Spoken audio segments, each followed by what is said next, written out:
Rasulullah Shallallahu Alaihi Wasallam dan para sahabat menyadari bahwa musyrikin Quraisy dan semua kelompok yang sejenis dengannya tidak akan pernah membiarkan umat Islam begitu saja memperoleh kebebasan beragama mereka di kota Yasrib. Maka, umat Islam pun mempersiapkan segalanya. Di kota Madinah mereka berlatih agar mereka tidak lagi dilecehkan, dan dapat menggetarkan musyrikin sehingga mereka tidak menyerang umat Islam di kota Madinah.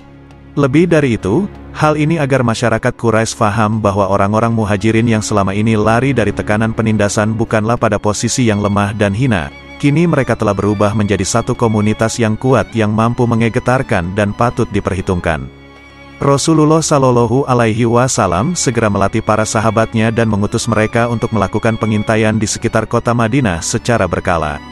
Tujuannya adalah sebagai latihan, eksplorasi, dan persiapan peperangan. Beberapa tugas yang pernah beliau delegasikan kepada para sahabat antara lain, pasukan yang dipimpin oleh Hamzah bin Abdul Muthalib. Mereka sebanyak 30 orang penunggang dari kalangan muhajirin. Mereka diutus hingga daerah Al-Ish di tepi laut. Pasukan yang dipimpin oleh Ubaidah bin Harits. Mereka sebanyak 60 orang penunggang dari kalangan muhajirin sampai ke daerah Rabi. Pasukan yang dipimpin oleh Sa'd bin Abi Waqqas dengan kekuatan pengintai berjumlah 80 orang muhajirin dan bertugas sepanjang jalan yang menghubungkan Makkah dan Madinah. Perang Wudan. Pasukan di bawah pimpinan Rasulullah Shallallahu Alaihi Wasallam berjumlah 200 orang penunggang dan pejalan kaki berjalan hingga daerah Wudan. Pada peperangan ini Rasulullah Shallallahu Alaihi Wasallam mengadakan perjanjian dengan Bani Damrah.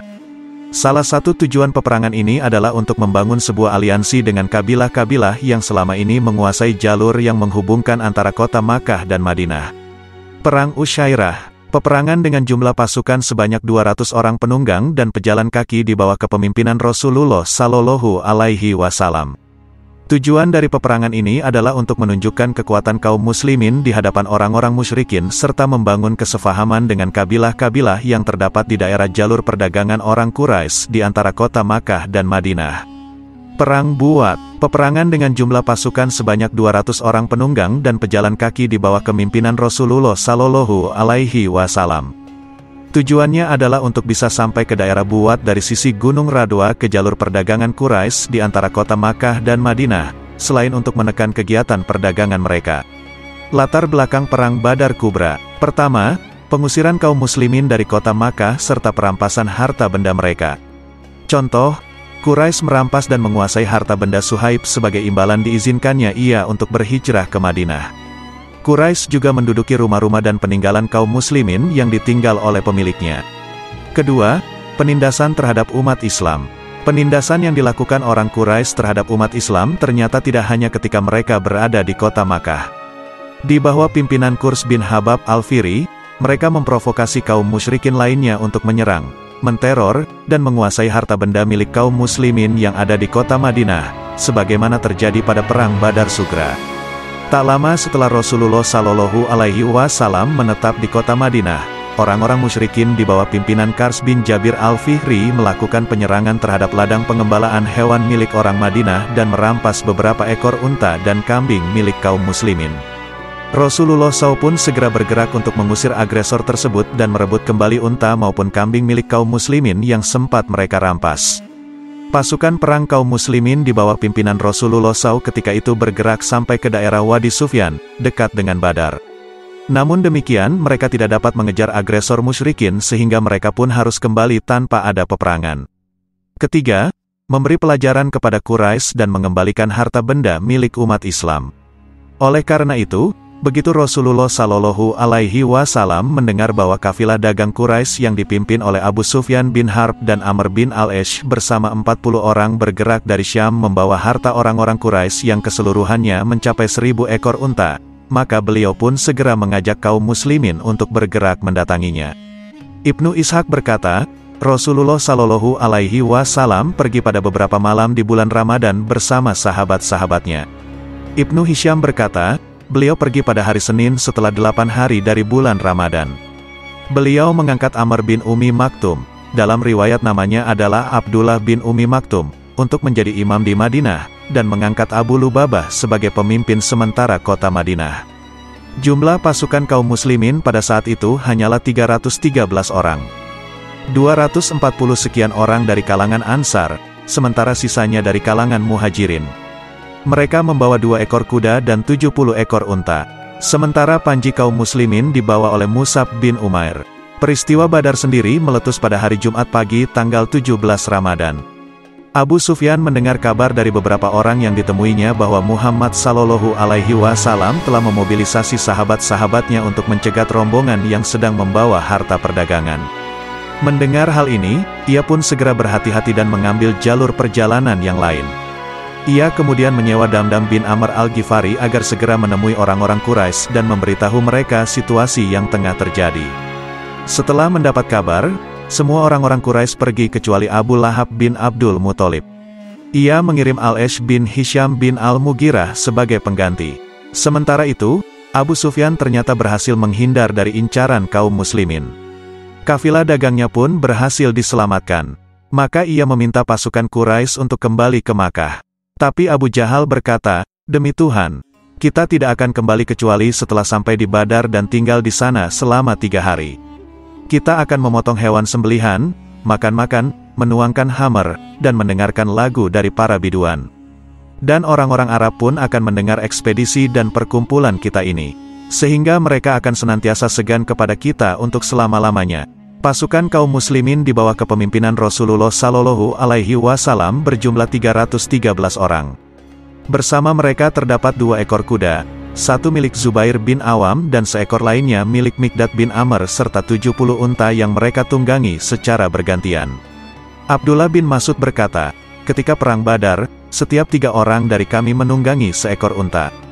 Abu Lubabah, Ali, dan Rasulullah Shallallahu Alaihi Wasallam bergantian menaiki unta. Ketika giliran Rasulullah Shallallahu Alaihi Wasallam untuk berjalan kaki, keduanya berkata, 'Kami akan menggantikanmu untuk berjalan kaki.' Rasulullah Shallallahu Alaihi Wasallam berkata, 'Kalian berdua tidaklah sekuat diriku, dan aku tidak lebih membutuhkan pahala dari kalian berdua.' Rasulullah Shallallahu Alaihi Wasallam mempercayakan panji berwarna putih kepada Mus'ab bin Umair. Sementara di hadapan beliau sendiri terdapat 2 buah bendera. Di sebelah kanan beliau terdapat Zubair bin Al-Awam, dan di sebelah kiri terdapat Mikdad bin Al-Aswad, serta di belakangnya terdapat Qais bin Abi Sasa'ah. Sementara itu kekuatan musyrikin berhasil memobilisasi 950 orang yang kebanyakan mereka berasal dari Quraisy. Bersama mereka terdapat 200 ekor kuda dan unta dalam jumlah yang sangat banyak sekali untuk mereka tunggangi sekaligus membawa perbekalan dan makanan mereka selama di perjalanan. Orang-orang musyrikin tidak memiliki seorang pemimpin umum. Hanya saja di antara mereka terdapat 2 orang terpandang yaitu Utbah bin Rabi'ah dan Abu Jahal beserta sekian orang pemuka Quraisy lainnya. Rasulullah Shallallahu Alaihi Wasallam mengutus Basbas bin Amr dan Adi bin Abi Zagba. Mereka pun pergi hingga sampai ke wilayah Badar. Mereka singgah di sebuah bukit dekat dengan sumber air. Di sana mereka mendengar 2 orang anak perempuan dari penduduk sekitar saling berselisih seputar air. Salah seorang dari mereka berkata, "Besok akan datang rombongan dan aku akan bekerja untuk mereka, kemudian aku akan mengganti hari yang seharusnya jadi milikmu." Mereka berdua kemudian memberitahukannya kepada Rasulullah Shallallahu Alaihi Wasallam dan para sahabatnya untuk memberikan analisa atas informasi tersebut. Kemudian Rasulullah Shallallahu Alaihi Wasallam mengutus Ali bin Abi Thalib, Zubair bin Al-Awam, dan Sa'd bin Abi Waqqas dalam satu regu untuk pergi ke sumber air di Badar sambil mencari informasi. Mereka pun berhasil menawan beberapa orang Quraisy yang bertugas untuk mengambil air. Mereka membawanya kepada Nabi untuk diinterogasi. Rasulullah Shallallahu Alaihi Wasallam menanyai keduanya. Di antaranya Rasulullah Shallallahu Alaihi Wasallam bertanya, "Berapa jumlah mereka?" Keduanya menjawab, "Banyak, kami tidak tahu berapa jumlahnya." Rasulullah Shallallahu Alaihi Wasallam melanjutkan, "Berapa banyak unta yang mereka sembelih untuk dimakan?" Keduanya menjawab, 9, dan hari lainnya 10. Rasulullah Shallallahu Alaihi Wasallam berkata, "Mereka sekitar 900 sampai 1000 orang." Rasulullah Shallallahu Alaihi Wasallam pergi bersama Abu Bakar untuk melakukan pengintaian dan pengumpulan informasi. Beliau berjumpa dengan seorang Badui yang sudah tua dan bertanya kepadanya tentang Quraisy, Muhammad serta para sahabatnya, dan semua berita yang berhubungan dengan mereka. Orang tua itu pun menjawab, "Aku tidak akan memberitahu kalian sebelum kalian mengatakan siapa diri kalian berdua." Rasulullah Shallallahu Alaihi Wasallam menjawab, "Jika engkau memberitahu kepada kami terlebih dahulu, maka kami pun akan mengatakannya kepadamu." Orang tua itu berkata, "Aku dengar bahwa Muhammad dan sahabatnya keluar pada hari anu.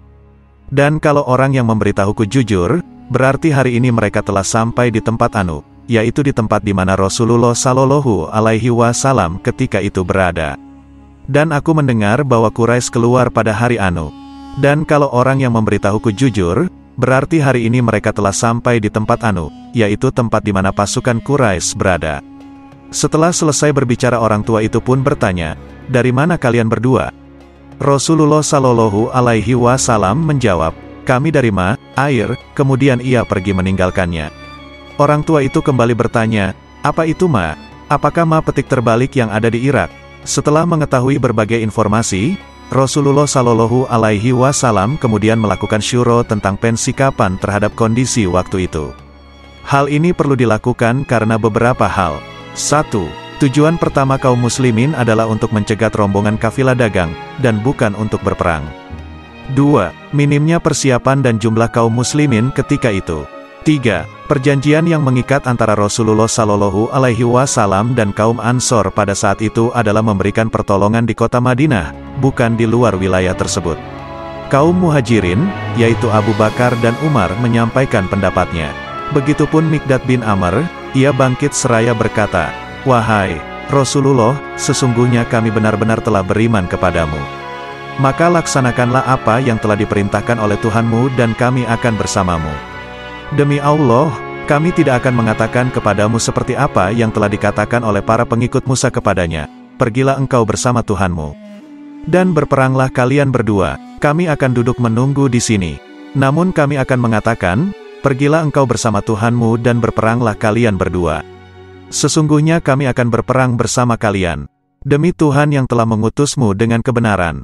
Seandainya engkau pergi bersama kami ke wilayah Barkil Gimat, di ujung Yaman, niscaya kami akan berperang bersamamu menghadapi orang yang menghalangimu hingga engkau sampai ke sana.'" Setelah kaum Muhajirin menyampaikan pendapatnya, Rasulullah kembali meminta pendapat, "Wahai sekalian orang, berikanlah masukan kepadaku." Seakan-akan beliau memintanya dari kalangan Ansar. Ia ingin mendengar pendapat mereka tentang apa yang sedang dihadapainya saat itu. Sa'd bin Mu'adz berdiri dan berkata, "Demi Allah, wahai Rasulullah, sepertinya engkau menginginkan kami." Rasulullah Shallallahu Alaihi Wasallam menjawab, "Tepat."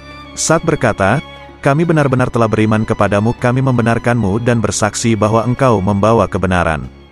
Kami berikan untuk semua itu janji dan kesetiaan kami untuk mendengar dan taat. Maka laksanakanlah apa yang engkau mau, dan kami akan bersamamu, demi Tuhan yang telah mengutusmu dengan kebenaran. Seandainya saja di hadapan kami terdapat lautan, niscaya kami akan menyelaminya bersamamu. Tak seorang pun dari kami yang akan tinggal. Kami tidak enggan untuk bertemu musuh esok hari. Kami adalah kaum yang sabar dalam berperang dan menetapi ketika bertemu musuh. Semoga Allah memperlihatkan kepadamu dari kami apa yang dapat menenangkan pandanganmu. Maka pergilah dengan penuh keberkahan dari Allah." Rasulullah Shallallahu Alaihi Wasallam pun merasa gembira. Lalu beliau berkata, "Pergilah kalian dengan penuh keberkahan dari Allah dan berbahagialah karena sesungguhnya Allah telah menjanjikan kepadaku salah satu dari kedua rombongan tersebut. Demi Allah, seakan-akan sekarang aku sedang melihat kematian mereka." Sebelum perang, Rasulullah Shallallahu Alaihi Wasallam menyiapkan pasukan muslimin pada suatu posisi.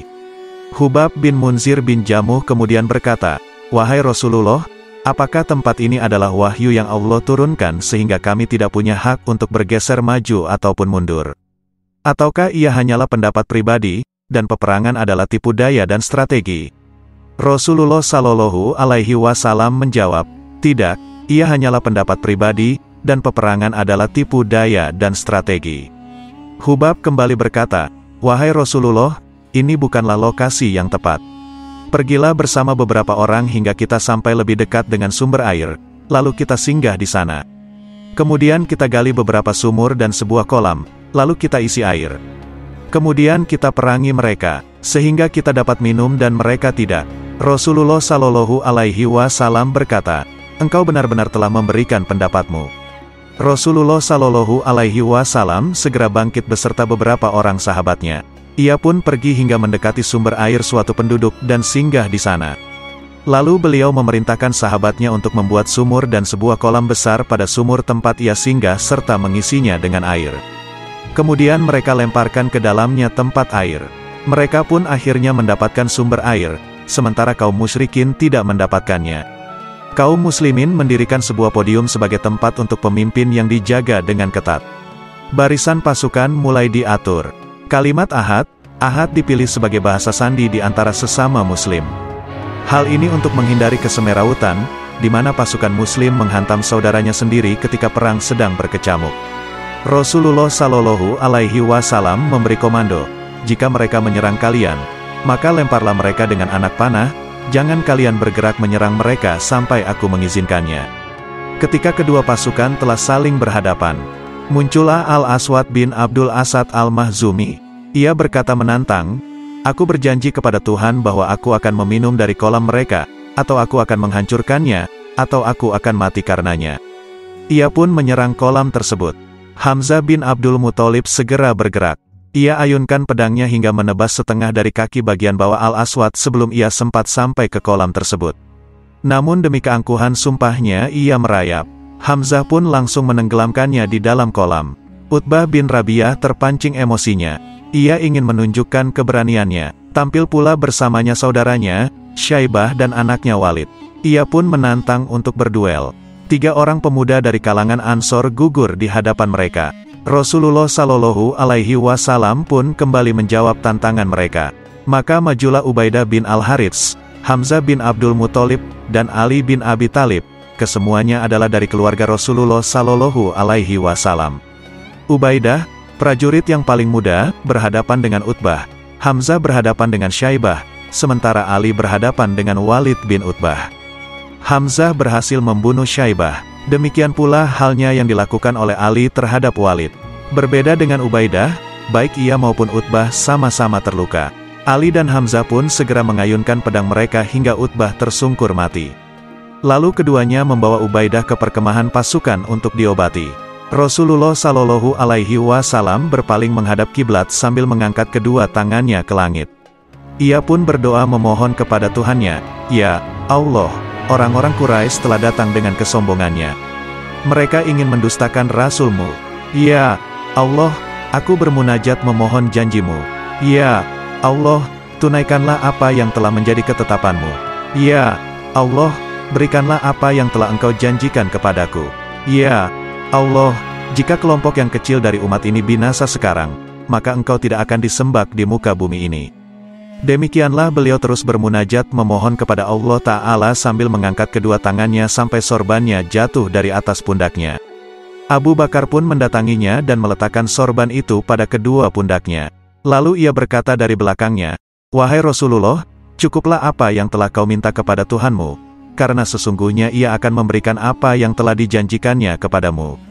Namun Rasulullah Shallallahu Alaihi Wasallam tidak berhenti berdoa kecuali setelah Allah SWT menurunkan firman-Nya. "Ingatlah ketika kalian beristighosah, meminta pertolongan kepada Tuhan kalian. Maka ia pun mengabulkannya bagi kalian. Sesungguhnya aku benar-benar membantu kalian dengan 1000 malaikat yang berada di belakang. Dan Allah tidaklah menjadikan hal tersebut kecuali sebagai sebuah kabar gembira dan agar hati-hati kalian bisa tenang dengannya. Dan tidaklah kemenangan itu kecuali hanya datang dari Allah. Sesungguhnya Allah Maha Perkasa lagi Maha Bijaksana." Kemudian Rasulullah Shallallahu Alaihi Wasallam berkata, "Bergembiralah wahai Abu Bakar, pasukan itu akan dilumatkan dan lari ke belakang. Bergembiralah karena pertolongan Allah SWT telah datang." Ini Jibril memegang kendali kuda dan menungganginya. Pada giginya terdapat debu. Rasulullah Shallallahu Alaihi Wasallam pun turun ke tengah-tengah barisan pasukan dan memberikan khutbah, orasi, militer sebelum peperangan dimulai untuk menumbuhkan optimisme dan menguatkan hati mereka. "Demi zat yang jiwaku berada di antara kedua tangannya, tidaklah seseorang memerangi mereka pada hari ini." Kemudian ia terbunuh dengan penuh kesabaran dan mengharap keridhaan dari Allah, maju dan tidak lari dari peperangan, niscaya Allah akan memasukkannya ke dalam surga. "Bangkitlah kalian menuju surga yang lebarnya selebar lapisan langit dan bumi." Umair bin Himam Al-Ansari berkata, "Wahai Rasulullah, surga yang lebarnya selebar lapisan langit dan bumi." Rasulullah Shallallahu Alaihi Wasallam menjawab, "Ya." Umair menimpali, Bah, aku ridho, aku ridho. Rasulullah Shallallahu Alaihi Wasallam berkata, "Mengapa engkau mengatakan bah?" Umair menjawab, "Tidak, demi Allah, wahai Rasulullah, aku hanya berharap agar aku akan menjadi penghuninya." Rasulullah Shallallahu Alaihi Wasallam menjawab, "Engkau akan menjadi penghuninya." Kemudian Umair mengeluarkan beberapa buah kurma dari tempat anak panahnya yang terbuat dari kulit. Ia pun mulai memakannya satu persatu, lalu berkata, "Seandainya aku masih hidup hingga aku memakan seluruh kurma ini, tentu itu adalah kehidupan yang sangat panjang sekali." Kemudian ia pun melemparkan kurma-kurma yang ada di tangannya dan berkata, "Berpacu menuju Allah tanpa perbekalan, kecuali takwa dan amal untuk hari akhir, serta bersabar di dalam jihad karena Allah. Semua perbekalan pasti akan habis, kecuali takwa, kebaikan dan keteguhan." Musyrikin menggunakan cara konvensional di dalam berperang, yaitu strategi hit and run, menyerang dan kemudian mundur ke belakang. Mereka berperang tanpa ada pengaturan strategi yang baik. Semuanya berdasarkan atas fanatisme, kebencian, dan serba semrawut. Sementara itu, kaum muslimin tetap diam sambil menembaki mereka dengan anak panah. Mereka tidak melakukan penyerangan, menunggu perintah dari Rasulullah Shallallahu Alaihi Wasallam. Sehingga banyak pasukan musyrikin yang tewas berjatuhan terkena anak panah kaum muslimin. Hal ini pula lah yang membuat semangat mereka semakin lemah dipenuhi rasa takut. Rasulullah Shallallahu Alaihi Wasallam turun di tengah-tengah pasukannya untuk melihat persiapan terakhir mereka sebelum melakukan penyerangan, sekaligus untuk memimpin sendiri peperangan tersebut. Kemudian beliau memerintahkan pasukannya untuk bergerak maju menghadapi pasukan Quraisy. Mulailah hunusan pedang umat Islam menebas satu persatu kepala orang-orang kafir yang selama ini melakukan pembangkangan penuh kesombongan. Ali bin Abi Thalib berkata, "Ketika keadaan semakin genting dan pandangan mata memerah, maka kami pun berlindung di dekat Rasulullah Shallallahu Alaihi Wasallam. Tak seorang pun yang berani lebih dekat dengan musuh selain dirinya. Aku melihat sendiri ketika perang Badar kami berlindung di dekat Rasulullah Shallallahu Alaihi Wasallam dan ketika itu beliau adalah orang yang paling dekat dengan musuh di antara kami." Abdurrahman bin Auf berkata, "Ketika perang Badar aku benar-benar berada di tengah barisan. Tiba-tiba saja dari sisi kanan dan kiriku muncul dua orang pemuda yang masih sangat belia sekali. Seakan-akan aku tidak yakin akan keberadaan mereka. Aku berharap seandainya saat itu aku berada di antara tulang-tulang rusuk mereka." Salah seorang dari mereka berkata kepadaku sambil berbisik, "Paman, tunjukkan kepadaku mana Abu Jahal." Kukatakan kepadanya, "Anakku, apa yang akan kau perbuat dengannya?" Pemuda itu kembali berkata, "Aku mendengar bahwa ia telah mencela Rasulullah. Aku pun berjanji kepada Allah seandainya aku melihatnya niscaya aku akan membunuhnya atau aku yang akan mati di tangannya." Aku pun tercengang kaget dibuatnya. Lalu yang lainnya langsung memelukku dan mengatakan hal yang sama kepadaku. Seketika itu aku melihat Abu Jahal berjalan di tengah kerumunan orang. Aku berkata, "Tidakkah kalian lihat? Itulah orang yang kalian tanyakan tadi." Mereka pun saling berlomba menghayunkan pedangnya hingga keduanya berhasil membunuh Abu Jahal. Selain terbunuhnya Abu Jahal, peperangan Badar pun menyisakan kepahitan bagi para pemuka dan pembesar Quraisy Utbah, Syaibah, dan Walid sebagaimana telah disebutkan. Demikian pula Jama bin Al-Aswad, Nabi dan Munabih, dan Umayyah bin Halaf serta Abu Al-Buhturi. Selama perang Badar tidak sedikit kaum muslimin, demikian pula Rasulullah Shallallahu Alaihi Wasallam, yang harus mendapati keluarga mereka berada di tengah barisan kaum musyrikin. Antara akidah dan perasaan pun saling berhadap-hadapan. Namun perasaan dan ikatan emosional harus lebur dan tunduk di hadapan akidah dan keyakinan yang sudah tertanam begitu kuat. Wahai orang-orang yang beriman, janganlah kalian jadikan bapak-bapak dan saudara-saudara kalian sebagai wali jika ternyata mereka lebih mencintai kekafiran daripada keimanan. Dan barang siapa di antara kalian yang menjadikan mereka sebagai walinya, maka mereka itulah orang-orang yang zalim. Sebagai contoh Abu Hujaifah bin Utbah yang berada di barisan kaum muslimin sementara orang tuanya Utbah bin Rabi'ah berada di pihak orang musyrik. Abu Hujaifah mengajak ayahnya untuk memenuhi seruan kebenaran. Namun sang ayah yang sudah begitu jauh terjebak di dalam kejahiliahan tetap kukuh di dalam kesesatan sampai akhirnya kesesatan tersebut mengantarkannya kepada ujung kehidupan yang sangat buruk sekali. Ia tewas di tangan kaum muslimin di tengah peperangan. Pada peperangan ini, kaum muslimin berhasil membunuh 70 orang dari kalangan orang-orang musyrikin dan menahan sekitar 70 orang. Rasulullah SAW memerintahkan untuk membunuh 2 orang tawanan karena permusuhan dan kebencian mereka yang sudah di luar batas, yaitu Nadar bin Al-Harits dan Uqbah bin Mu'id. Mereka berdua adalah orang yang paling banyak melakukan kalaliman. Status keduanya lebih tepat disebut sebagai penjahat perang, bukan lagi sebagai tawanan perang.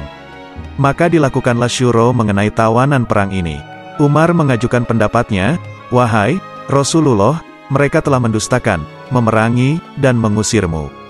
Menurutku sebaiknya kau izinkan aku untuk menebas leher Fulan, yaitu kerabatnya sendiri. Dan kau izinkan Hamzah untuk membunuh Abbas, dan Ali membunuh Ukail.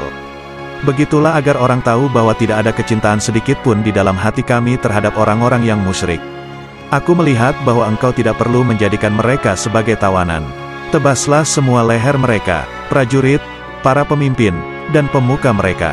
Usulan ini disetujui oleh Sa'd bin Mu'az dan Abdullah bin Rawahah. Abu Bakar memiliki pendapat berbeda. Ia berkata, "Wahai Rasulullah, mereka itu adalah kaum dan keluargamu juga. Allah Ta'ala telah menganugerahkan kemenangan kepadamu.